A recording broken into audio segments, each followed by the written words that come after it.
My verse is Romans chapter 8, verse 18, and it's the pain that you've been feeling can't compare to the joy that's coming. And I like this a lot because it's like the uphill and downhill that Lacey was talking about. It's the uphill is probably the hardest part, and no matter, like, it's just like super hard. And then downhill will be happy and like joyful. And you just know that if you're going up, there always has to be a downhill. For it must needs be that there is an opposition in all things. If not so, my firstborn in the wilderness, righteousness could not be brought to pass, neither wickedness, nor holiness, nor misery, neither good nor bad. And to me, that scripture reminds me that it's okay that there's trials and that there is going to be trials and there is going to be opposition, but that we can grow and we can learn from those trials and from that opposition. My favorite scripture is Proverbs 3-6. In all thy ways acknowledge him, and he shall direct thy path. I like this scripture because I know that it will make me happy. For with God, nothing shall be impossible. I love this scripture because, as it states, nothing is impossible with God. If we put all our faith into him, we can have anything our hearts desire. 3 Nephi chapter 11, verse 8. And it says, "And it came to pass, as they understood, they cast their eyes up again towards heaven, and behold, they saw a man descending out of heaven." I like this verse because it shows if that you understand and you soften your hearts and you look towards heaven, you can witness blessings and you get a greater perspective on life and you see more.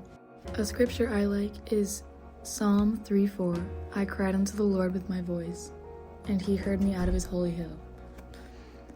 I like this scripture because I know that when I need to ask God for help, or when I say a prayer, that I know that he's listening to me and that he'll help me with any trials I may be facing, and that I always have him to turn to if I need someone to talk to. My scripture is Matthew 5:16, and it says, "Let your light so shine before men that they may see your good works and glorify your Father which is in heaven." And this is my favorite scripture because it's a constant reminder to me to be a good example to my family, friends, anyone around me, and to be a light for God. Doctrine and Covenants 42, verse 29, and it says, "If thou lovest me, thou shalt serve me and keep all my commandments." I really like this scripture because if we didn't have the commandments, or if I didn't have the commandments, I feel like I would be lost without them. Proverbs 3:5-6, and it says, "Trust in the Lord with all thy heart, and lean not unto thine own understanding. In all thy ways acknowledge him, and he shall direct thy path." I love this scripture because it's talking about how when you trust in the Lord with all your heart, wholeheartedly, and no faltering faith, that he will direct you and guide you when you need him, whenever you're struggling, or anytime. He will keep you on the covenant path.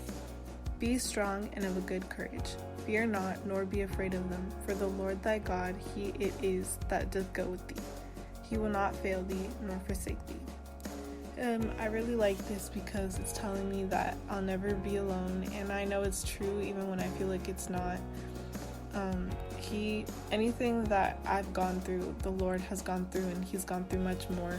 So it's relieving to know that I have somebody with me when I feel like I'm fighting my battles by myself.